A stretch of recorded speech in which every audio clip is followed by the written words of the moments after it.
This is That Video Game Podcast, episode 541 from March 5th, 2018. Frogger, Dark Souls?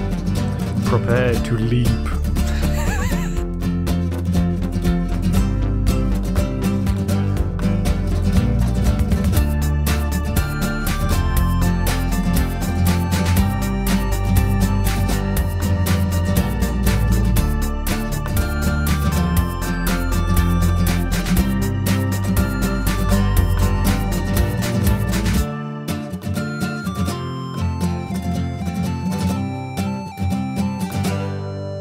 Welcome back to another episode of That Video Game Podcast.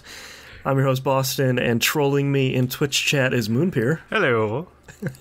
4 announcements here at the beginning, so strap yourselves in for probably like a minute and a half of business stuff. The timing on that is perfect, really quick. She's trying to get out, so I'm just going to go let Louise out. Okay. Make the announcements. There's a couple new shows that are returning. One of them is TVGP's Outcasts. If you're a listener, I think I had this 7 or 8 years ago. Basically, if you're a patron of the show at the $2 or higher level, basically, when you listen to a proper episode of TVGP, we cut out all the in-between episode bits. Outcast is the opposite of that, the inverse. Basically, we cut out the proper episode, and it's just all the uncensored, pre-show, post-show, actually stuff before we go live on live streaming, the stuff we talk about in the middle, all that stuff sort of smushed together, and I faded in and out a little bit, so if you want to bounce between the two, you can if you really want. Mm-hmm. So, $2 patrons, Outcast is back. Go check that out. Is a patron exclusive. Patreon gives you a personalized RSS feed that you can feed into whatever podcatcher you want, and it'll just show up every week. Yep. Alongside the other episode. This week's one talks about litter boxes and Isaac. Yes. The normal stuff. The return of Dynamic Soundtrack. Season 2 is here, 2 months early for patrons at the $5 or higher level. If you're a patron at that level or higher, it is in your RSS feed right now. If you're not, the episode 0 is on dynamicsoundtrack.com or on Patreon that's a free one. It's episode 1 is out now for patrons. If you decide not to be a patron, I understand that it's money up per month. The season will start premiering in May 1st. So it's a monthly show now, comes out the 1st of every month. Instead of it being every other week, now each episode is way longer. Way too long, he was because I had a problem. Yes. So you have no self-control. That will be 14 episodes in season 2. And then hopefully by the time that's over, I will have season 3 ready to go. But I know me. No. Persona 5. Myself and the rest of the Picking Up the Pixels RPG crew did a spoiler cast for Persona 5. All 3 of us had finished it. That will be out in the feeds on probably Tuesday of this week. It's a little bit over an hour long because we sort of ran out of time, but I feel like we hit the high points. So it's been a long time coming, but Persona 5 is still great, and we had a good fun time talking about that. And last but not least, Game Club voting for patrons. It is the other month. It's every other month. There's 3 games you can choose from now in your Patreon feed. It is available for all patrons at the $1 or higher level. Go choose what game we're going to pick. All 3 of them sound like winners. But if you're a patron, go check it out. You have about a week and change to choose our game. All right, well, that's all of our business here. All that's done. Let's get into the good stuff. Moonpeer, what have you been playing this past week? Okay, I'm going to bookend mine here. Okay. Start with a theme. Yeah, let's start with the talky one, where we both get to talk, and then I'm going to let you start with a different talky one. Oh, okay. I'm hoping you'll start with a different talky one. Okay, first of all, West of Loathing, Game Club game. Yes. So I think you posted on Twitter, and I think it succinctly sums up what I have failed to say. This game is incredible. The gameplay is good. The graphics are okay. It's a stick figure game, so that's fine. It has a charm to that art style. It plays a lot with it in fun ways. But for me, the best thing about this game is the writing, the storytelling. Yep. Those aspects of it are just absolutely incredible. I mean, we'll talk about it on Game Club in greater detail, but I think the problem that so many games try to do... So what I wrote on Twitter is like, I'm at the very end of the game, but I accidentally got there way too early, so I'm pretty underleveled, because it's... How I explained it to my wife is it is a stick figure Wild West RPG. Yep. So I'm a little early, and my thought was like, oh, well, now I need to go hunt down all this other content I haven't really done. And my thought was like, oh, no, I've enjoyed more great game. Oh, bummer. Yep. I think the problem or the mistake that so many games try to make when they try to be funny is they try to be funny instead of trying to be clever.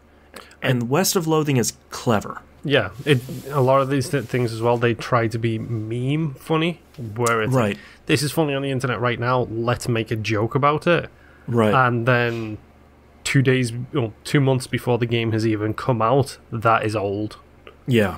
You know, too many games have tried to hook onto this internet culture and humor when it's just be funny and witty in your own way rather than trying to cling on to this notion of the internet humor.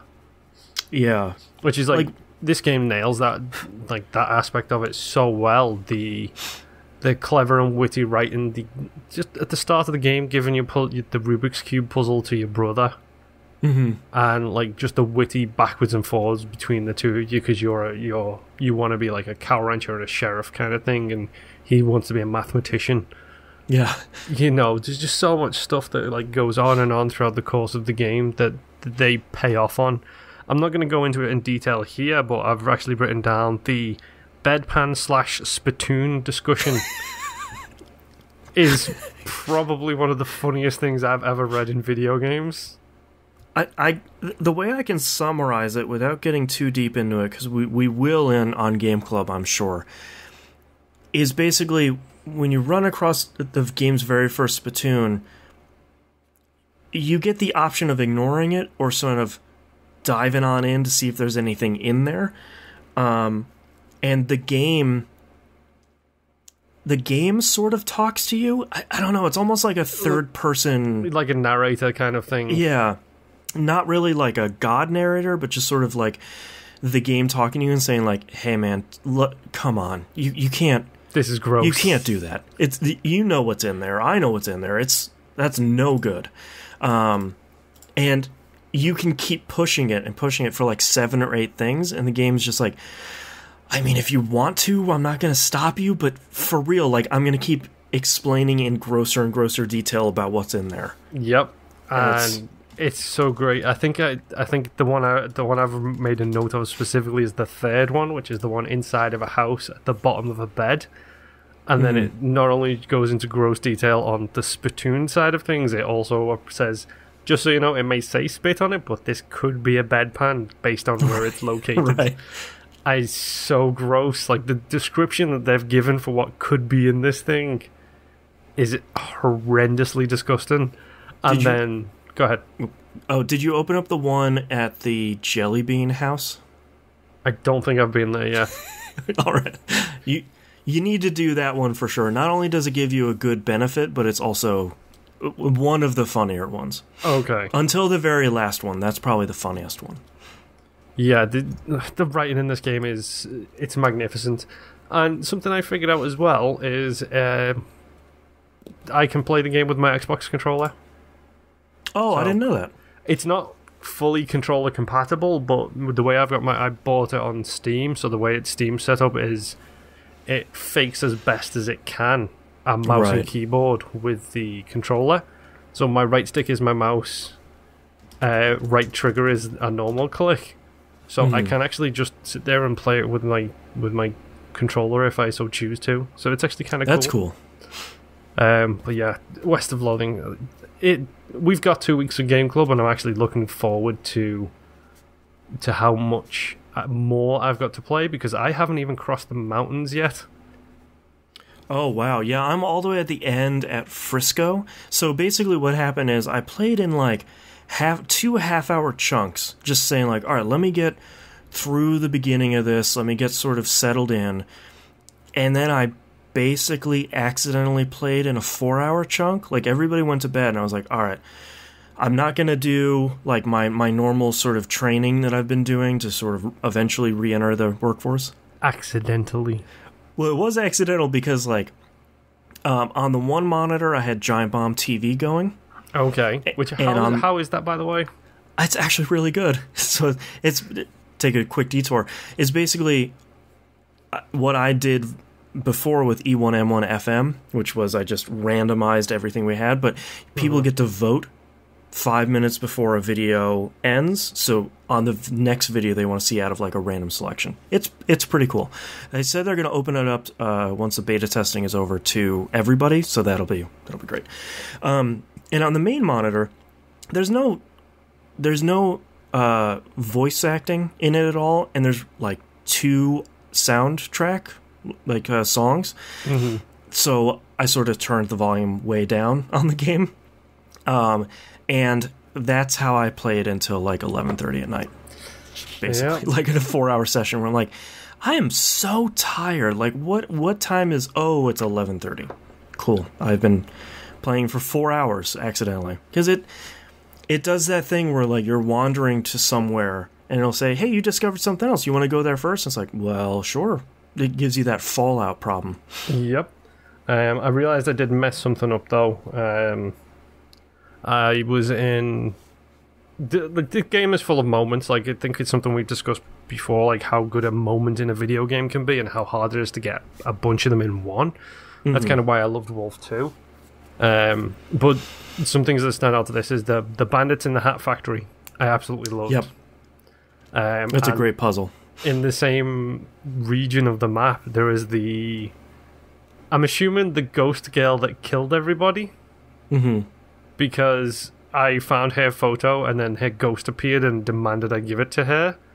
And then when I went to the local jail, there is a ghostly cell. So I'm assuming I messed up the chance to arrest her and put her in the cell because I gave her the photo back. Yeah. So I think I might have messed that one up. And based on the arcane incantations that are in her basement, in her house that has been burnt down, and the devil cow you have to kill. Right. Definitely something going on in that household, and I'm kind of bummed I didn't get to put the ghost in jail. Yeah, I think the last thing I want to say about West of Loathing before we sort of tread on Game Club is I'm sort of happy West of Loathing is probably going to be like a 6 to 8 hour game, because I think West of Loathing is one of those games that I would sort of want to play every year and say like, all right, this time I'm going to go high magic, and I'm going to see what crazy stuff, and instead of making this choice in this quest line, I'm going to go try and do this thing this time and see.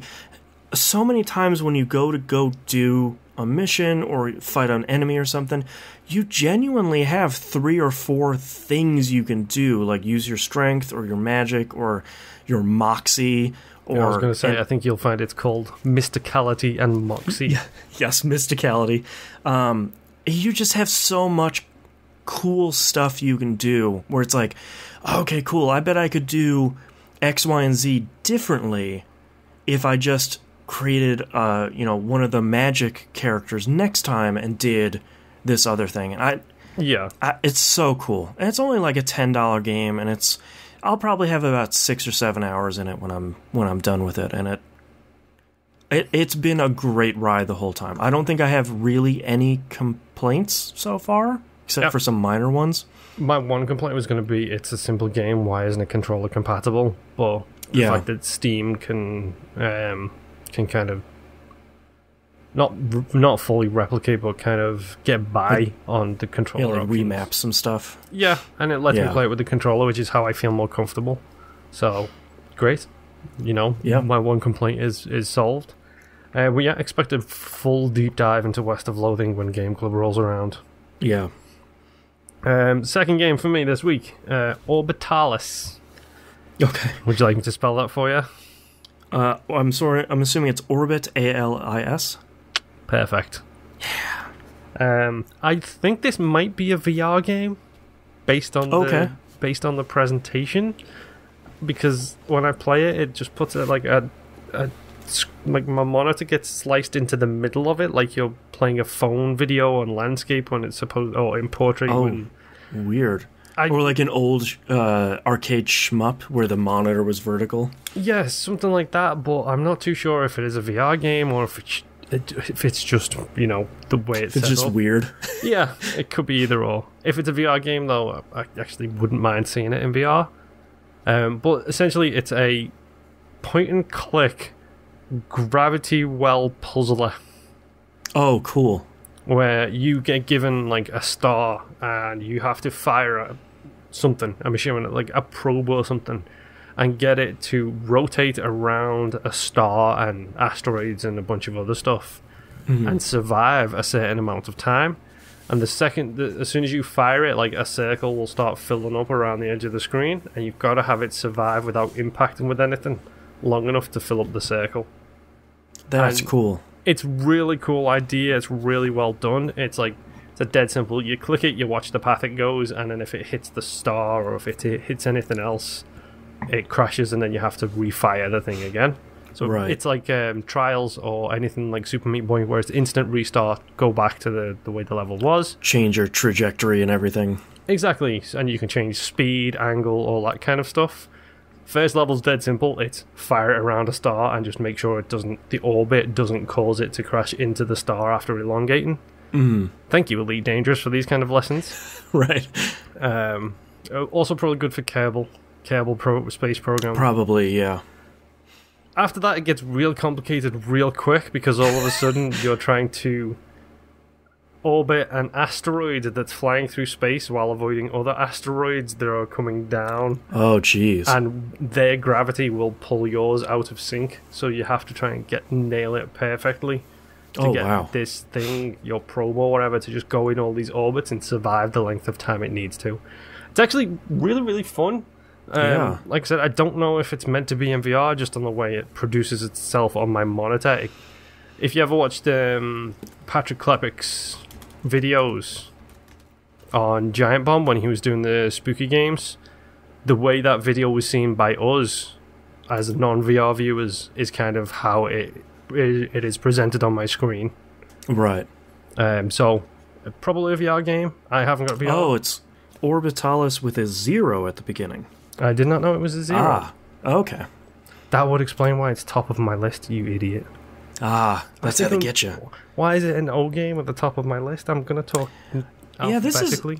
Actually, I'm watching the trailer here on the Steam page. This is a really cool presentation, because it actually looks like a CRT monitor, almost like you're in the 50s and you're launching probes out into space. Yep. That's pretty cool. I might have to. Ooh, there's a level editor update. Oh man, it's there is, and it's got Steam only Clouds. $10, $15. Steam Workshop support it has as well, just to make your life more fun. Yeah, $15 for it and the DLC, or $10 by itself. That's a cool looking game. That's cool. The style on it is fantastic as well. I do believe I need to thank Mackie for that game. Nice. Thank you, Mackie. Yep. Okay, what's next? Assassin's Creed Black Flag. Hey, guess what? All the talk of Assassin's Creed made me want to play an Assassin's Creed game. And Rogue is just too far away. Yeah, I'm not going to play the 360 version when they've pretty much already confirmed there's another one on the way. That thing's already in a closet. Yeah. So, I'm playing the Xbox One version of this. The re-release they did for the One. The game doesn't look great. Yeah, it's a launch game.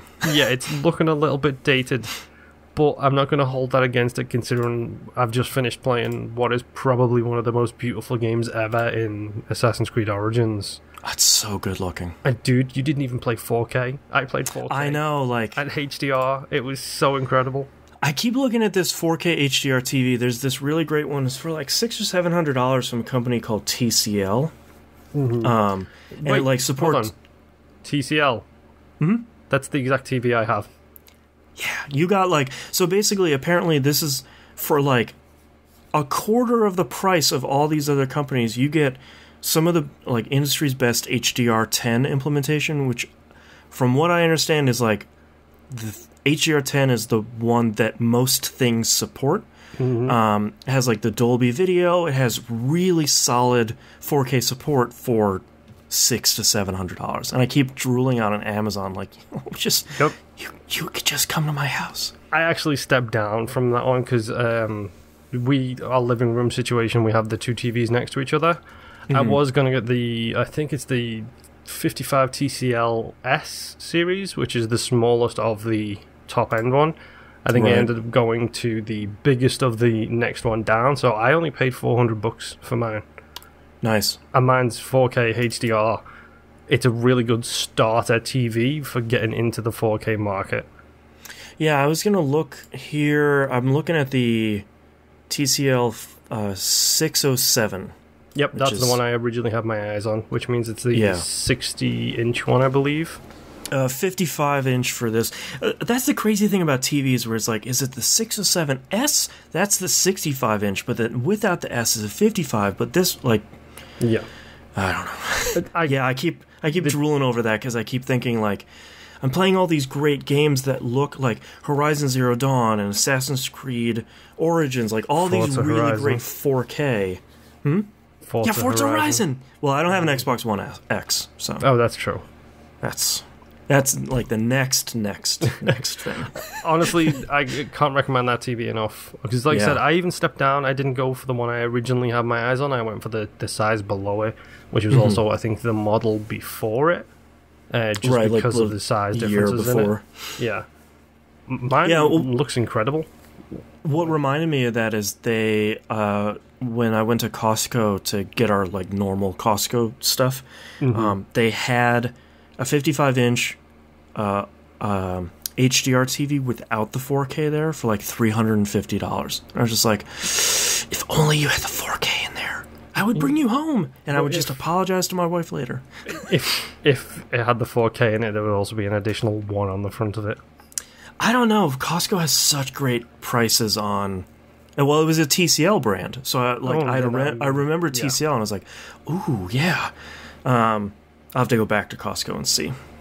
And then I got distracted by laptops because I'm like, I need a new laptop. Look at this tiny 13-inch Dell. I love 13-inch laptops. Oh, it's $1,400. Go to hell. Yep.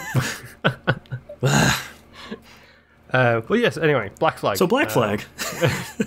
I haven't done too much into it. This week's not been a great week, so very limited time. So I've done the intro to the missions. I've just got the Jackdaw. That's the ship, right? The Jackdaw? Yes. Yeah. We've just stolen it, and he's just announced that he's calling it the Jackdaw. Okay. And I've just gone to the island and brutally murdered iguanas and bobcats for no reason other than I need a bigger wallet. Yeah, to make a pouch. Yep. But no, it's an interesting game so far. I've never really played with the boat mechanics other than in Origins, and it's barely in that. So yeah, well, we'll see how it grabs me.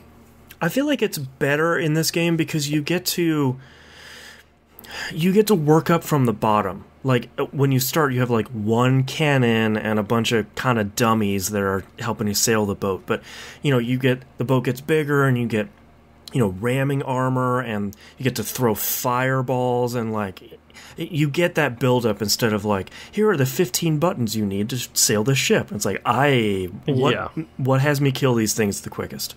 Yeah, I'm currently running around the place I can't remember the name of now. I don't remember any of the towns in that game. Yep, which you'd think to be easy considering all pirate things take place in the exact same place. Yep. But no, I'm headed back to the pirate house because I've just found out that they've discovered that I'm not the real assassin who was gonna... Spoiler alert for the first 5 minutes of Black Flag. You kill an assassin, then pretend to be an assassin. Right. Who's actually an assassin who's becoming a Templar and turning his back on the Order. And then you pretend to be an assassin Templar for the Order so you can learn about their treasure so you can go off and be a pirate with your friends. It makes a lot more sense in game where it's like, hey, I'm a dude. Hey, I'm an assassin. Wink. Oh, I'm a Templar too? Wink. Yep. It's a lot of like, sure, I'm that too. Why not? Does that get me closer to the treasure? Yeah. Have you done any of the modern day stuff yet? The only thing I've done so far in the modern day is be introduced in the tutorial mission, give them a weird tablet thing, sent to my desk, and go and do what you need to do. Get back into your desk animus and get back to work. Yes, exactly. Yeah. But yeah, that's pretty much all I've really done so far. Dan Bag and Chat with the best thing ever. Oh, great. Now I'm never going to play AC now. Thanks, Moon. You're welcome, Dan. It's so funny because like the story in the Assassin's Creed series seems so convoluted, but they genuinely present it pretty straightforward. Or if you just want to ignore it and sail the ship, and like Mechanical Beacon Chat says, the sea fights in Black Flag are amazing. Like, that's the majority of what I did. Yeah, I mean, that's what I'm looking forward to. I'm never going to touch the multiplayer. Part of the thing that bothers me about the new Xbox updates is it just randomly gives you like updates. Like if you're not on the Xbox for a certain amount of time, it'll pop up this side notification and be like, "Oh, I just noticed that this friend has just come online. This is your closest achievement in one of your recently played games." And of course, it's for some silly reason it pops up and it's like, in your recent games, this is a rare achievement, and on it is get somebody in Black Flag, kill somebody who's trying to use a rope lift that's been booby trapped. And I'm looking at that description, it's got a diamond next to it. Oh no. So I'm looking at it thinking, so the booby trap is probably about level 50. It'll take me about 40 hours to get to level 50 playing multiplayer alone. Not worth my time. You're doing the trophy math? Yeah, I'm doing the trophy math or the achievement math, and it's not worth it. Yeah. So I'm going to take the same approach to this, which I did with Brotherhood, which is I'm going to probably get all the achievements in the single player and just ignore the multiplayer. Because I didn't even do all the achievements in the single player, because some of them were like, you need to hunt down every sea shanty, and they run away from you when you try and hunt them down. Don't diss sea shanties. No, they're great. Nobody will shut up about sea shanties. But like when you go to collect some of them, they run away from you. They like fly away while you're chasing them. Mm-hmm. I'm not interested in that noise at all. They did the same thing. I can't remember if it was Unity or Syndicate. It might have been Syndicate with Dickens's books or Dickens's text or something. They did the exact same thing. The last thing I did is in the corners of the map are 4 like legendary pirate ships that you have to have your boat all the way upgraded for. I took out all 4 of them because they're kind of a cool puzzle about how you need to defeat each one differently. After that, I was like, I think I'm done. I've seen as much of this mountain as I want to. But we're good. I'm not gonna lie, zooming out on the map and seeing that the old Ubisoft map, it's just like, no, not again. What have I done? That's like when I fired up the crew and I was like, oh right, Ubisoft map. Yikes. Origins was really good. Yeah, Origins is an absolutely fantastic step forwards. Yep. For Ubisoft. Although, speaking of Ubisoft, new Siege content comes out on Tuesday. Ooh, nice. My wife will ignore me for 3 days. That's right. You're sailing the high seas. Yes. Honestly, it makes me laugh. For the longest time, I thought of myself as my favorite publisher / developer was probably EA. Because love Dead Space, love Mass Effect, I love FIFA. Yeah, they make mistakes. Yeah, they do stupid things. But EA, for the longest time, would be my personal favorite developer / publisher. Right. I think over the past 5-6 years, it's transitioned to Ubisoft, and by quite a margin over everything. Because they just keep putting out solid games, and when other companies will leave games to die, Ubisoft are like, no, we will not allow this to happen. Right. All future DLC for The Division is free. Here's a guide to get you back in, Right. Rainbow Six Siege, we don't want to release another one of these. We want to do 10 years worth of content for the same game. Like, you know what? Good on you, Ubisoft. Yeah. like, yeah. 2 thumbs up. Mm-hmm. Well, anyway, moving on to my next game as I drop stuff. Let's see. Battle Chef Brigade. Oh. Which I didn't know this game was a thing until I think it was a Game of the Year stuff started coming up. Mm-hmm. Everybody on all the podcast, all the Game of the Year stuff, like this game consistently came up as a should be in there kind of thing. Like it should be in people's lists. It should be on the minds of people for Game of the Year stuff, and I can kind of understand why. Because to be honest, it's kind of awesome. Yeah, and sort of fortunately and unfortunately, Moonpure already answered my question. Maximus Prime asked when the Rainbow Six Xbox One X update is dropping, and I didn't think they put a date on it, but probably Tuesday. No, I think there's rumors abound that it's coming with the new content, which I believe drops on Tuesday. Oh, that'd be smart. I think the thing about Battle Chef Brigade is because of the animation, it doesn't look like a real game. It looks like it is published by Adult Swim, but it looks like if Adult Swim made a show about a fake video game where you do this stuff, they would make Battle Chef Brigade the animation.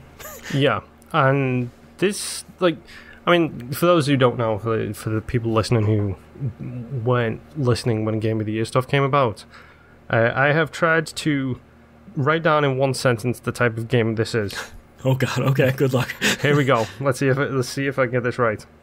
It's a match 3 side-scrolling beat-em-up with an Iron Chef twist. Yes, that is 100% accurate.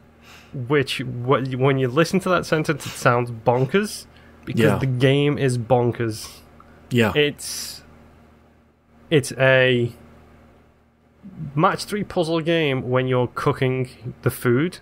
Mm-hmm. It's a side-scrolling beat-em-up when you go to find the ingredients, which you need to go outside of the kitchen, kill a bunch of monsters, collect all their parts, take it back. So you forage their parts for your dishes. Mm-hmm. And then you take them and you put them in the dishes, and then depending on the flavor profile of them, it depends on what gems you get for your match 3 puzzler. But then the match 3 section, you cook and you can stir and rotate the gems around to make the flavor profile more intense. But then on top of doing that aspect of it, you are also in a battle with somebody else who's doing the same thing, like an AI person. Yeah. And you are doing an Iron Chef. I've never seen an Iron Chef, so this is just what I've gathered from absorption of public perception kind of thing. It's a judge in the middle telling you they want a specific ingredient and a specific flavor profile, and you are competing with somebody else to do all of this within about 5 minutes or so to produce a dish that will please the flavor profile of that judge. It's insane. Yeah, Maximus Prime in chat says Battle Chef sounds insane. It is, but like they do such a good job of like the whole level, including the kitchen, isn't really that big. No. And the way that they introduce it and the way that they lay it out is actually fairly straightforward. And it's pretty clear. The match 3 boards are pretty small. You know, it's really clear what the Iron Chef guy wants and, you know, what the judges want. It's pretty clear. Yeah. I'm only a couple of hours in. I think I need to thank T-Bomb Rocks for this one. But yeah, the game is amazing. Like, I don't know how they've mixed 3 different things together to the point where like the combat feels as good as Dust. Like, and Dust and Elysian Tale is probably one of my favorite Metroidvanias ever. Yeah, and the combat in this feels as good as that did starting off. Mm-hmm. I doubt it's going to get too much more complicated from that, but like the combat is great, the art style is amazing, the animation is top notch. Like, I don't understand how these people aren't actual anime artists, because this game is so beautiful. Yeah, it has such a cool style. Yeah, the mixture of foreground to background to even further background, the different level of detail included in it all. It's just so fantastically done. And I'm kind of really loving it, despite its cheesiness and despite its kind of anime tropes kind of thing. Yeah, it's a little tongue-in-cheek and a little bit homage-y. Yeah, it feels like it's got that balance just right. But yeah, Battle Chef Brigade, it needs to come to the consoles. It's on Switch right now, if I remember correctly. But it needs to come to other stuff. Give me a nice 4K version of that artwork, please. Yeah, I will stick that on my background in a heartbeat. No, I won't, because my background right now is the Elite Dangerous guy drinking a cup of tea with a bowler's hat on. There you go. Because, English. Right. But yeah, no. So I've got one more game to talk about, but I'm going to hold off on that because I know Boston's been playing it. So I'll talk about it in your section. That's all I've been playing. Let's go. Well, let's start off with Into the Breach. Yes, this is the game I was just talking about. Perfect. The FTL team has made a single-screen strategy game. Yep. And I hope you're rushing to Steam to buy it now. This is only the second game that team has made. But two things I think set this game apart that are really important. One is it is truly a single screen. It's not, a strategy game where it's, miles upon miles of screen and terrain. The other thing that's really important is not only can you see the turn order of your enemies, but as soon as it's their turn, or I guess the turn phase, you see every single thing that those enemies are going to do. Yep. They've already moved into position, but you'll see, where they're going to shoot and what they'll shoot, how much damage they're going to do, where new enemies are going to come bursting out of the ground. And at that point, it's not really... It's almost less of a strategy game and more of just a pure puzzle game.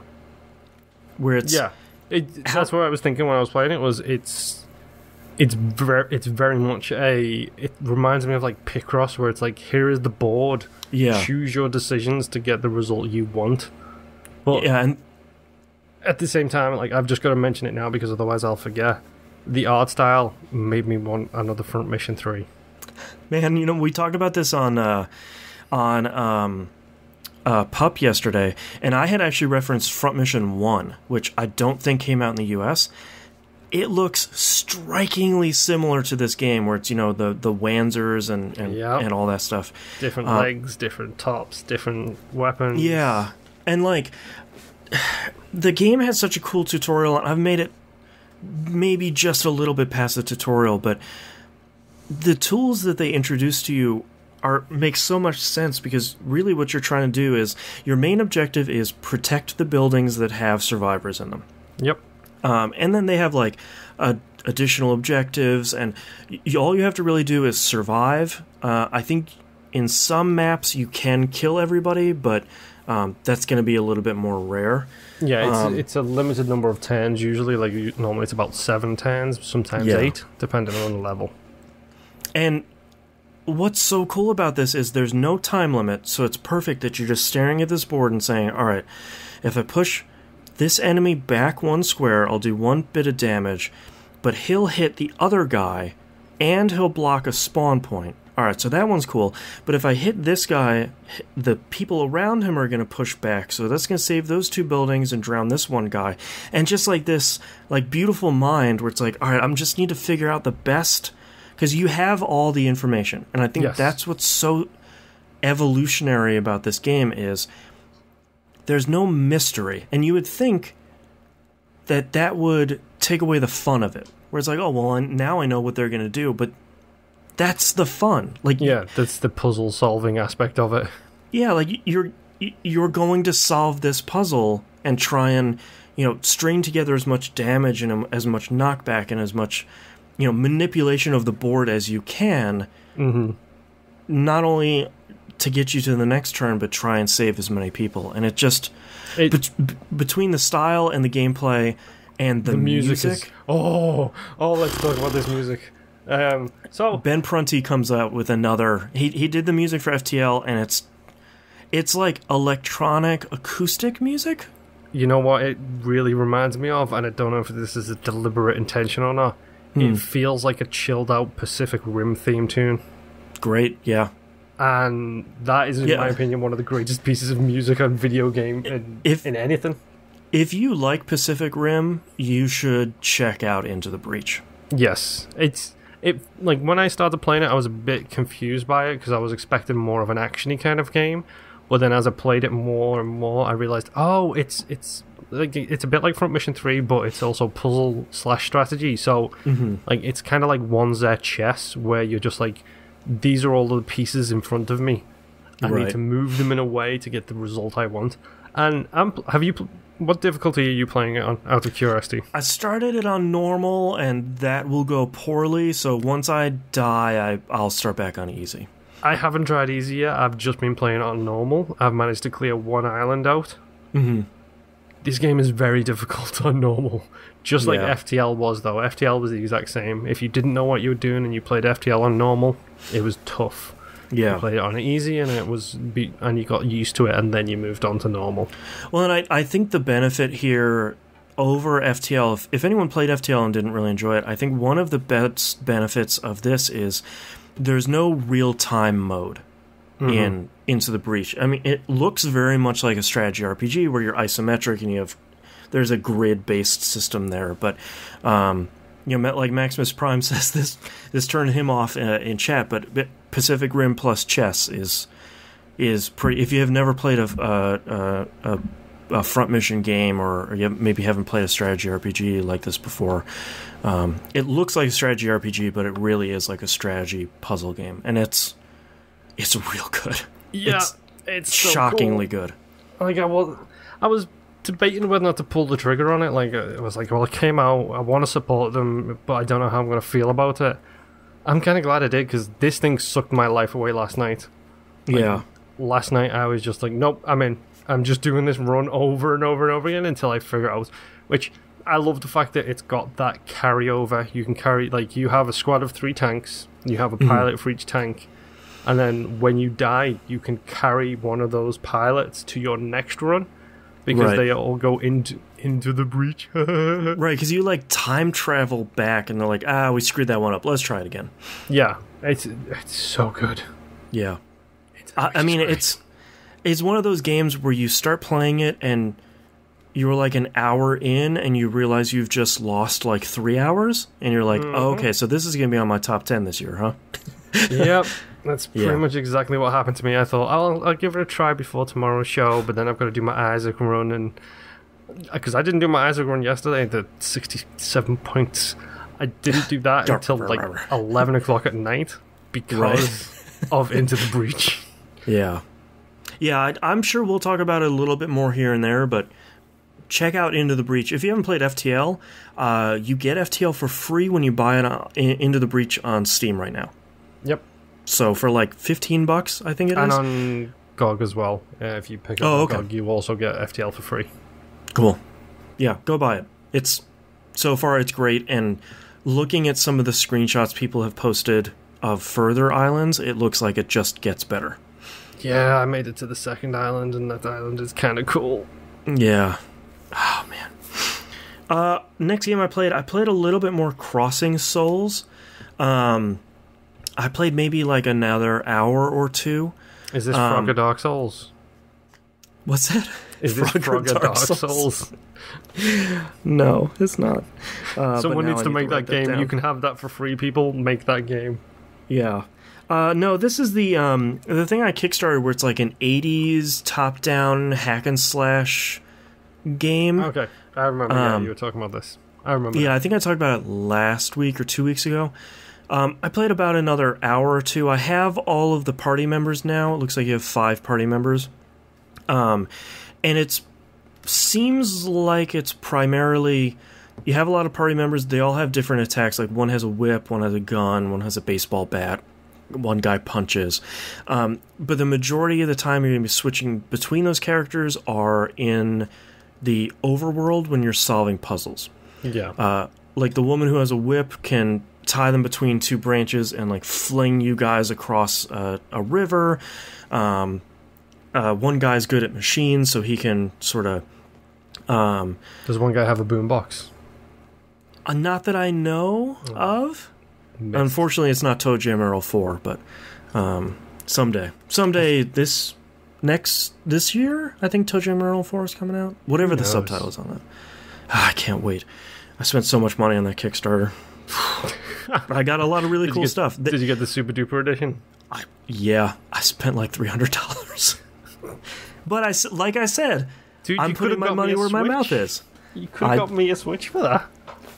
Well, thankfully the Switch wasn't out at that point. But I got a bunch of cool stuff for that. They did the right thing where the Kickstarter was over, they made the physical stuff, they shipped it, and then they made the game. Like, it wasn't like, we'll ship it out after the game's done. It'll be any day now. It's been like 2 years, which is fine. Games take a while to make. Yeah. No, I think that's the biggest positive about things like Kickstarter is that ability, like you said, like you so aptly put your money where your mouth is. Yep. Like, and people do it, and people do it to a ridiculous extent sometimes. Star Citizen, anyone. But yeah. It gives you that ability to be able to have that discourse with your customers, with your communities. It's a good show of engagement. Like, you can come out and say, okay, we sold 20 million copies of a game, but someone like the Toe Jam and L people can show their engagement and be like, yeah, we sold 200 copies, but 100 of them we sold for $300 because people are idiots like this guy over here. Yep. Well, and it gives fans like me, it gives you what you want, have loved the franchise and always wanted a new one. Mm-hmm. I can come in and say, like, look, this is how much it's worth for me because I want this to succeed. And it's not like, if Jonathan Blow was to hit Kickstarter for a new game, I probably don't need to fund that. That's going to get funded. The Ed McMillan, the guy behind Binding of Isaac, he goes on Kickstarter for something, that's probably going to get funded. Probably. A new Toe Jam and Earl game, I need to throw my money in the ring because that one might not get funded. Thankfully it did, and they actually got picked up by Adult Swim Studios. Nice. So now they have like a proper publisher. Yay. Which is great because the game now gets more features, which is even better. But yeah, I think the thing about Crossing Souls, it's not you, it's me. I sort of don't feel like playing it right now. Oh. Like, it's the crime of, like, it's a really good game. It has such cool art style. The 80s references are sort of fine. Like, I feel like people have tapped that well a lot in the last 10 years. I give you a movie coming out either this week or next week or whenever that movie comes out. Like, Ready Player One is out soon. I read that book when it came out, and even then was sort of like, this is a lot of 80s references, man. I didn't get a lot of them. Not gonna lie. Yeah, a lot of them are like American 80s references.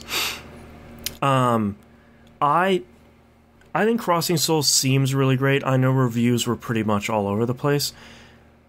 I just sort of don't feel like playing it right now. And sometimes you have to start a game and say, like, this is really good. I will save it for later. It will be installed. I know exactly where my save state is left off. Like, I just finished the tutorial. I'm not that deep in. I will come back to this. Yeah. And that's okay, I think. Next game that I was hoping to talk about, but let's follow the time, the crazy timeline of the Yakuza 6 demo. And then cross out and underline the word demo. So Sega last week said on Twitter, hey, we released the English language version of the Yakuza 6 Song of Life, I think is the subtitle, the demo on PS4. Go out and get it. Like, here's the link, you can go download it. I said, oh, perfect. It was supposed to be like the prologue and I think a little bit into chapter 1. Yep. I said, great.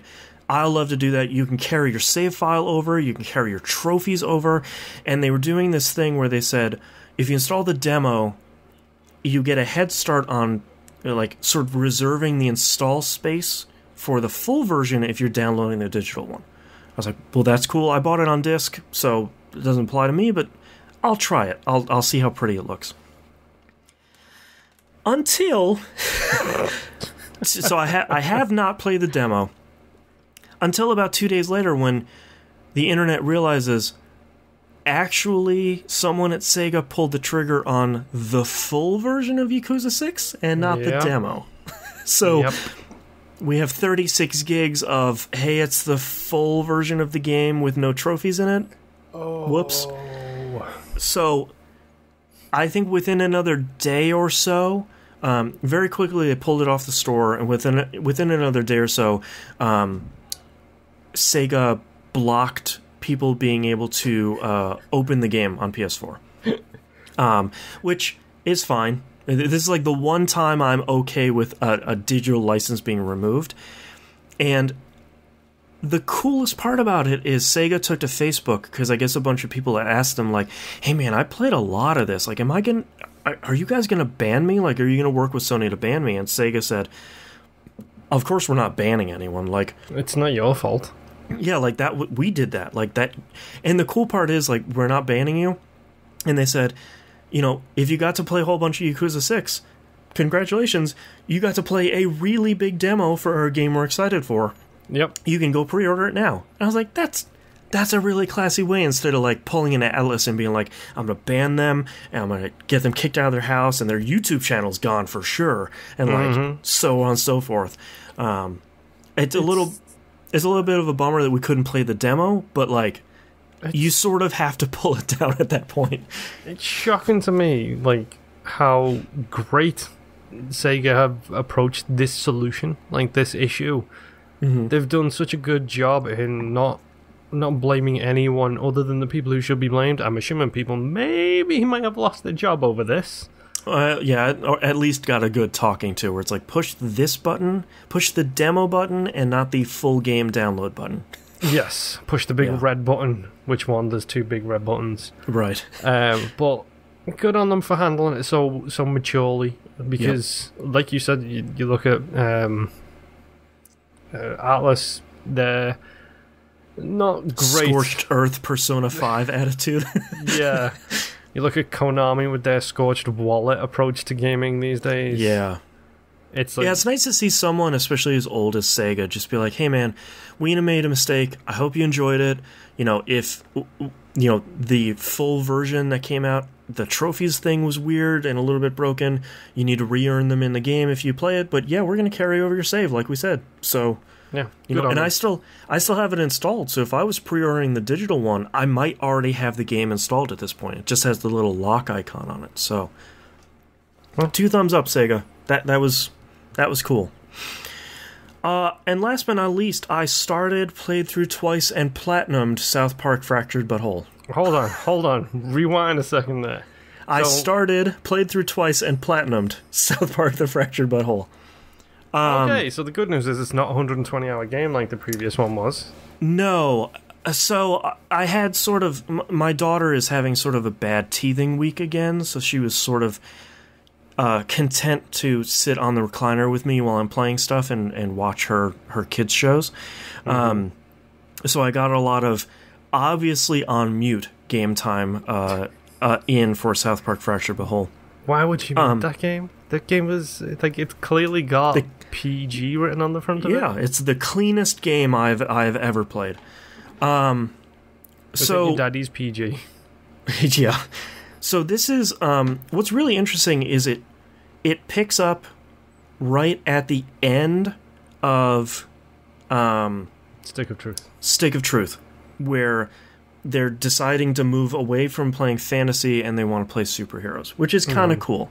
You play fantasy for like 10 minutes at the beginning, and they introduce you to the new battle system, which is mostly pretty cool.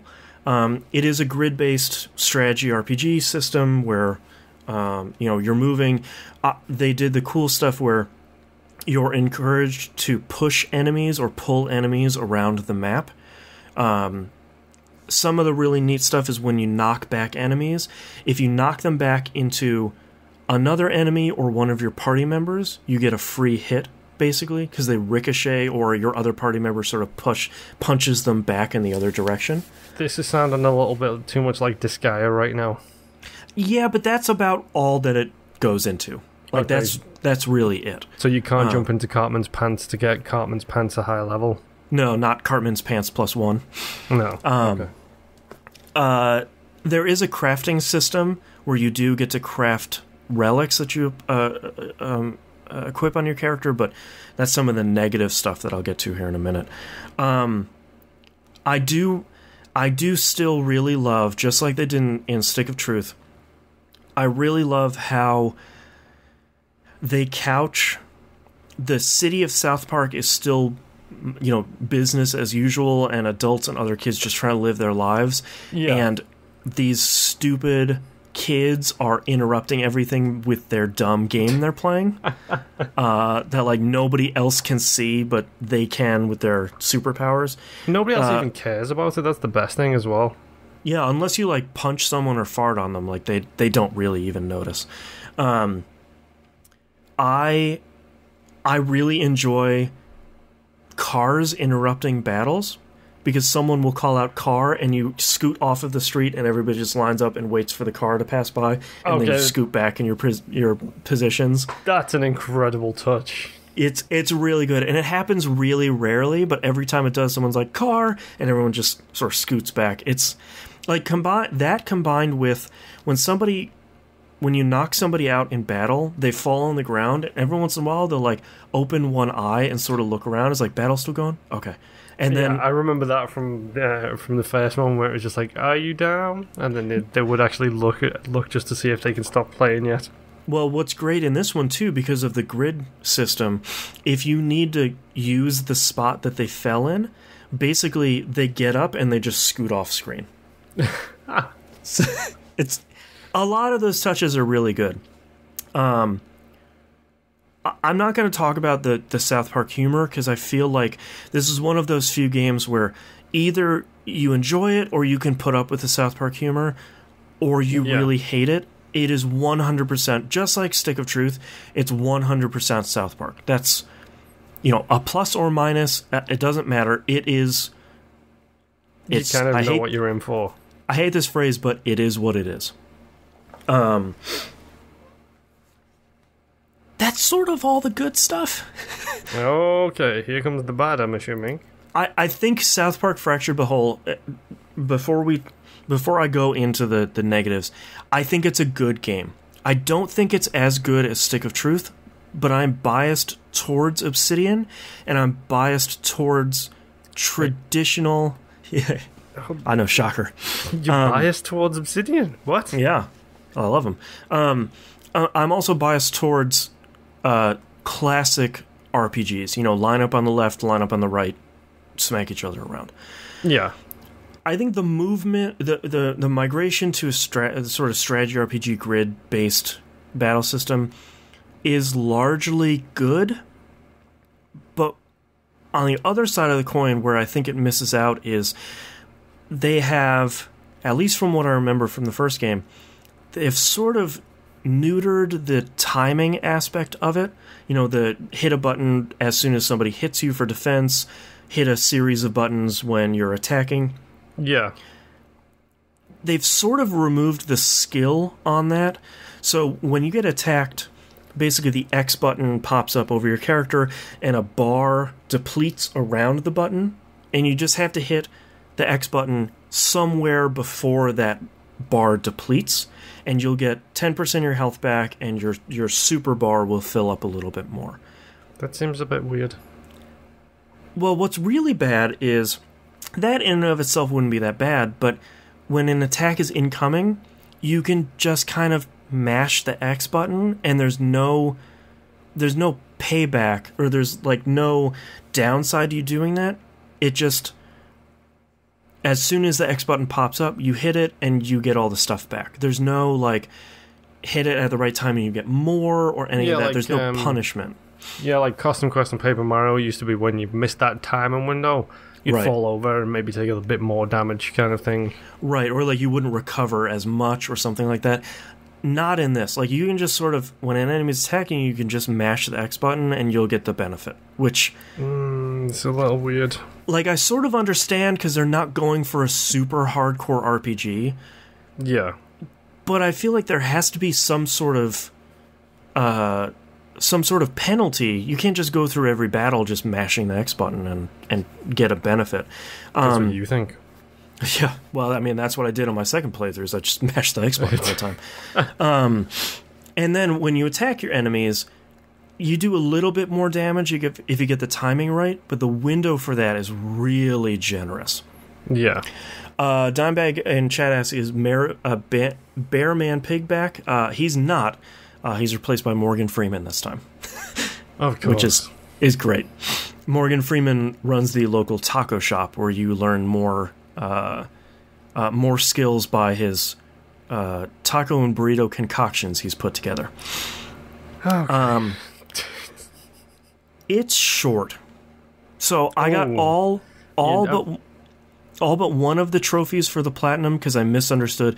The trophy that gives everyone trouble is called the token experience, where when you create your character, you set the skin tone to black and you play it on the hardest difficulty, Mastermind. Which, I'm not gonna lie, when I saw that, when this game got announced and I saw that was the hard difficulty, I kind of couldn't help but A, laugh, and B, give them a round of applause. Because that's ingenious. They marketed it wrong because the skin tone slider doesn't do anything. So I played my 2 playthroughs on the opposite ends of the skin tone spectrum, and characters in the world treat you differently based on what your skin tone is, which I thought was a really cool touch. Yeah. But that doesn't change your difficulty. They have just a difficulty choose after that, like easy, normal, mastermind, which is what you need to play to get the trophy, and then diabolic is a higher difficulty they patched in later. I misunderstood what that trophy was going for, so I didn't get it on my first playthrough. Mastermind is really not that hard, so you probably want to do that the first time. I got 100% in that game except for the selfie you need to take with someone that costs you $5,000, and typically you get 25 cents at a time. Is it Morgan Freeman? No, it's the guy who runs City Walk. I don't remember what his name is. Oh, okay. I haven't watched South Park in like 7 or 8 years, so some of these references, like the member berries, doesn't play for me. PC Principal doesn't do anything for me. Like some of these characters, I'm like, I can tell people love these characters because they play a huge part in this game. I have no idea. I didn't know about Craig until Stick of Truth, because I haven't seen South Park since the movie. Okay. Yeah, so like you don't know about the Craig and Tweak Yowie that you go and collect, which is I know about that because thank you, really great discussions. So 100%ing that game took me 15 hours. That's not bad at all. A lot of that was like me meandering. My second playthrough took me 8, and that was skipping through all the cutscenes. But I also knew, like, I'm going in this building, collect this thing, solve this puzzle, do this thing, knock all this stuff out, and then sort of keep on going. Yeah. I really don't have a problem with it being that short. For $60, it's a little bit rough, but I feel like the majority of people that are going to be playing this aren't like me, and they like that Disgaea takes a real long time. They played 150 hours in Persona 5. None of that. Yeah. So I sort of get it. I just sort of wish they had traded. So the game takes place over 4 like day and night cycles, and at the end of every day, during nighttime, you go and you go take a dungeon on. And usually the dungeon isn't too long, but usually it has some of the like character switching puzzles you do, which really quickly get old. And then it has a lot of long boss fights, which are also okay. I sort of wish they had trimmed down some of the boss fights and then maybe given the game one more day. I don't know how they could have done that, but I feel like maybe one more day could have made it a little bit more interesting. And I think this is going to sound really weird, and I genuinely don't know how to get around this. It sort of sucks that you're on the same map as the first game. Like, of course you are, because you're in South Park. Like, that's where the games and the show take place. But going through the exact same map with the exact same houses and locations with a couple extra additions here and the removal of Canada feels a little too samey.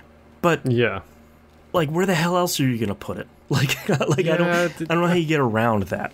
They kind of stuck a little bit in that regards, but at the same time, you know, if that's what it takes to make the game, then great. But the only thing I could think of them doing to change that would be the kids all imagine they are in like outer space or something, and let's say they change the layout of everything, but like people still walk around just dressed in outfits because the kids see them in that outfit kind of way. Yeah, that would be the only thing I could really think. But I do really hope that they make another game in the series, because we so rarely get licensed games like this that are spot on. Like, all the voice actors are there, and it's all great. That's 'cause it has 2 guys, dude. There are a lot more for like some of the other characters, but like, you know, they didn't have to get the right voice actor for Mephisto, who's some of the funniest stuff in this game. They, like, all the music is there. The intro and the outro is perfect. The ending of the game is perfect. Like, it feels very much like a 15-hour South Park episode, and, you know, including, you know, still the animation and the look that they nailed in the first one carries over. You know, even the people, you know, bobbing around as they walk. Like, all that stuff is spot on. And I'd like to see a third one just to see sort of how they would extend this game, or like, you know, turn it into a different sort of, like, make an Into the Breach with South Park. Like, I don't know where they would go from here, but that would actually be kind of cool. That would be really great. But, you know, I think the thing that sort of stinks is, by removing Obsidian as the developer from this, I think you get a better South Park, but I think you get a worse game. Yeah. And I think that's fine, but I think Obsidian made a really good South Park RPG, and I think these guys made a really good South Park game that's a light strategy RPG, which is probably really great. If you like South Park and you're interested in strategy RPGs, this is probably a really good intro for, you know, especially like pushing and pulling units and, you know, positioning and all that sort of stuff. But I just kind of miss that Obsidian RPG. Yeah. Well, that's because Obsidian are great. Yeah, just flat out. So I think I would still recommend Fractured Butthole, knowing that, like, it's not a super long experience, which for a lot of people is probably a plus. It's a really easy platinum that you can just get in one playthrough. Nothing's missable except for that one trophy. And it's sort of just a good time. And I think, like I said, I think it's a good game. It just, we talked about it a lot on Pup. If they would have just gone like one step further with like some of the timing stuff and some of the SRPG stuff, I think it could have been a really good RPG at the same time. But for whatever reason, whether it was through design or, you know, development problems or whatever, they just kind of didn't take that extra step, and I think that's kind of a bummer. But yeah, it's good. I mean, it's really good, and I would still recommend it, especially if you like the first one. But that's all I've been playing this week, so let's take a break.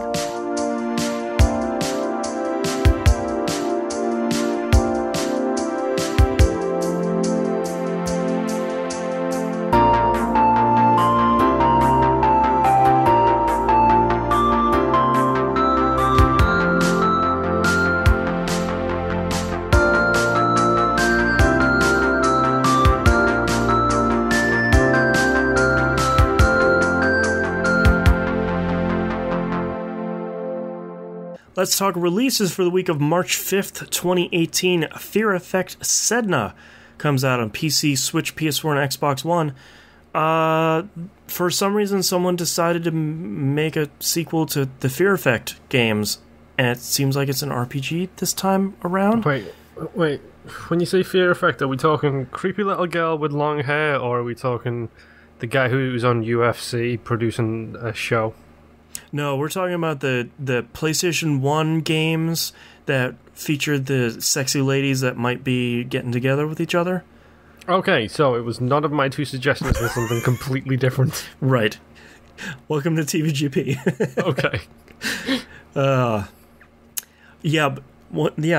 Both of those other things were also called Fear Effect.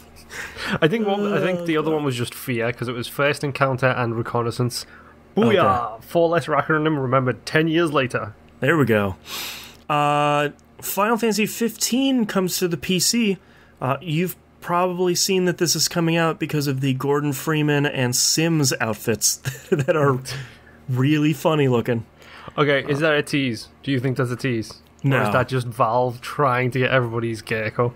I think that's just Square sort of being like, what's the dumbest costume we can put? Yeah, Gordon Freeman. That's right. And run around as Gordon. On Valve's end, though, you know that's going to be them being like, hey, this will get them all talking about it. Yeah, let's approve this one. This one's funny. It's like the other one they did when on the 3rd of March, I think it was last year, the 3rd of March, they had there was like a CES or something, and they booked room 3 at 3 p.m. on the 3rd of March, and it was just like everyone was talking about it. It's like, no, it was some VR presentation. Yeah. Oh, so good. Valve is just a bunch of trolls, man. Oh, yeah. Also coming out is the Final Fantasy 15 Royal Edition for PS4 and I think Xbox One, but I couldn't find confirmation. So, this is sort of the Game of the Year edition plus extra stuff. Like the animated movie. A new dungeon, first-person mode, new gear, new bosses, all the DLC, plus like a bunch of other stuff. Like you can pilot the boat now, like stuff that isn't in the original season pass or not downloadable for the original Final Fantasy 15. And it's coming out on Tuesday, and no one knows if you can get it for the original yet. So, okay. Square did the right thing of saying, like, hey, we're going to support this game into the first quarter of 2019 with DLC, and here's the DLC pack with bonus stuff that might be exclusive. It's like, you got so close. Yeah. Almost got it right, Square. Come on, Square. Scribblenauts Showdown is coming out for the Switch, the PS4, and Xbox One, which I got really excited about because I thought it was a new Scribblenauts game, but it's a multiplayer party game, which I don't want. I'm fed up of multiplayer party games. Yeah. There's one company that does them well. Let them do that, and everybody else stop making it. Yeah, if your company name isn't Jackbox, yep, stop. Mm-hmm. Or just steal that idea. Although, I'm not going to lie, I did see a bit of a quick look on House Party, which looks hilarious. Yes.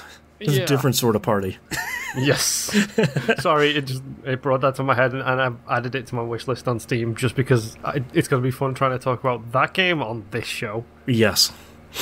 Life is Strange Before the Storm Farewell comes out on PC, PS4, and Xbox One. This is the bonus episode where like Max and Chloe are back together, and it's like the original voice actors and all that stuff.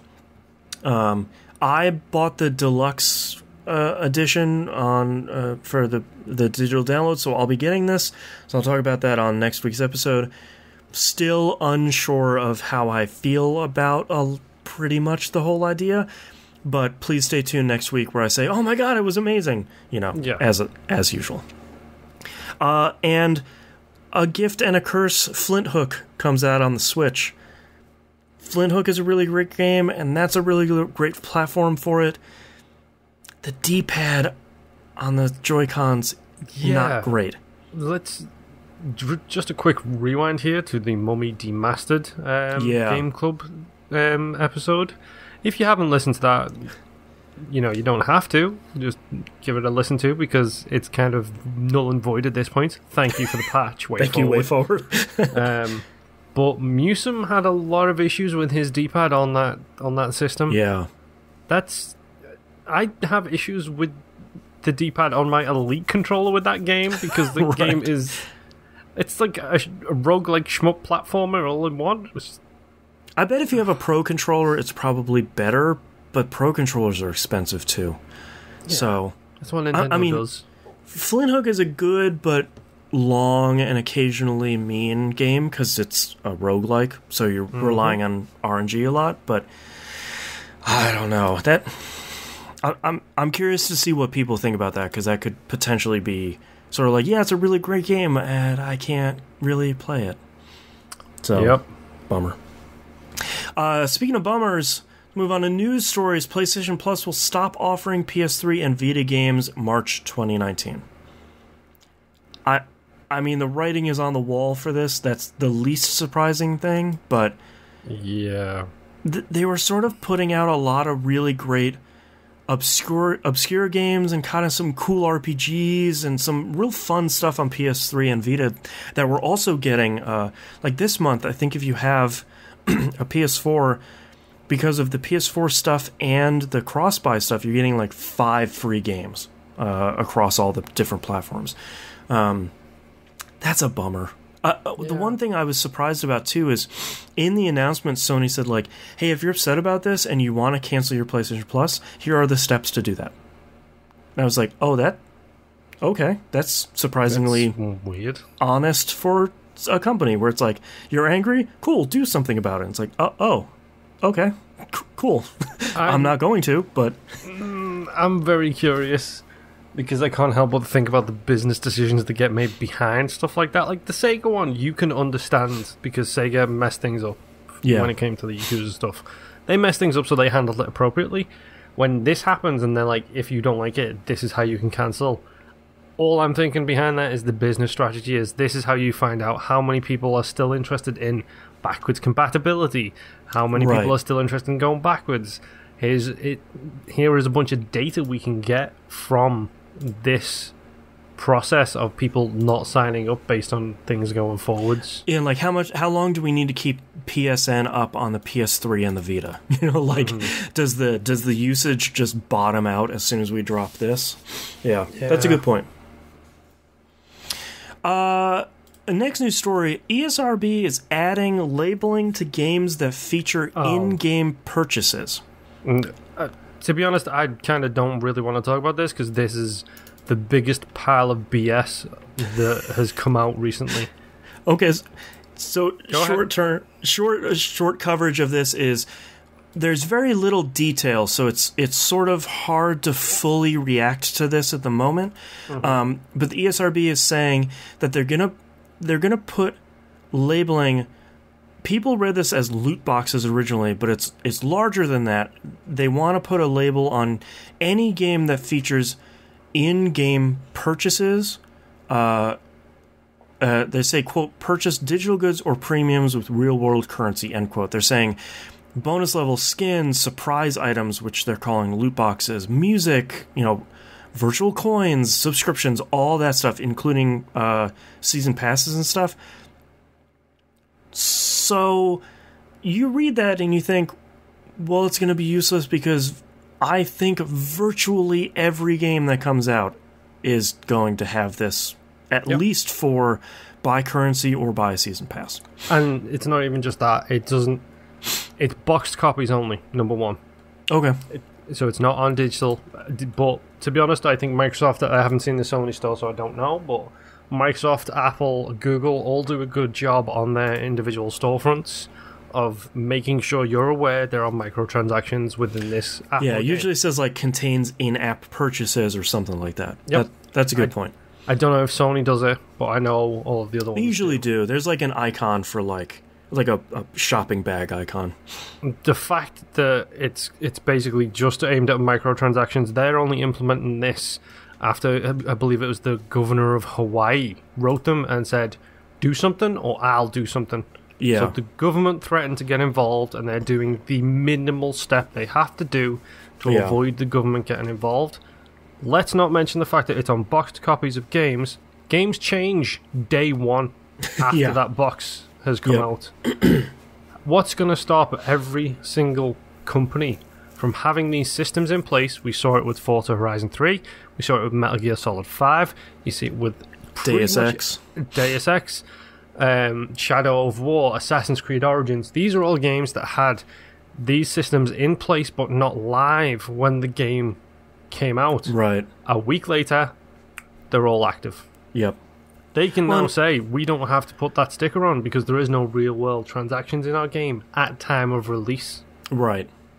Well, and the thing that's really disappointing, too, is I know a lot of people like to sort of make fun of the ESRB, but they do have a really good website where, especially if you're a parent looking at a game that your kid wants, it lays out, like, here are the swear words in it. Here is the type, here are, like, 3 examples of the violence. Like, people get decapitated and you see the spine and there's a lot of blood. Like, there's gore in this part.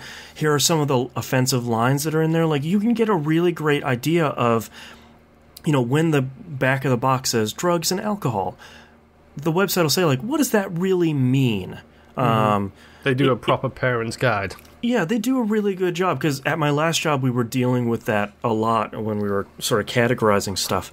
And it's really a shame that they're not, at least at launch, quote-unquote launch, they're not taking that same thing, at least online, to say, you know, to see which in-app purchases are in this game, please check our website, and they'll lay out all the different types of ways sort of live as that happens. Yeah. I hope they evolve it. At the surface, it's not a bad idea. They just need to do it right. It's not, but this is the bare minimum. And you know this is the bare minimum. The only time they're going to go further is when this gets taken further by somebody in the government. Because they're not scared of what we think. They're not scared of what consumers think. EA has proven that time and time again. We're just going to buy the game. Overwatch has proven that time and time again. Everybody has proven that they don't care what consumers think. Because it's a business, and if it's a business that works for them, they're going to stick with it. Yeah. The second the government starts getting involved, that's when their pants drop, and that's when they get worried.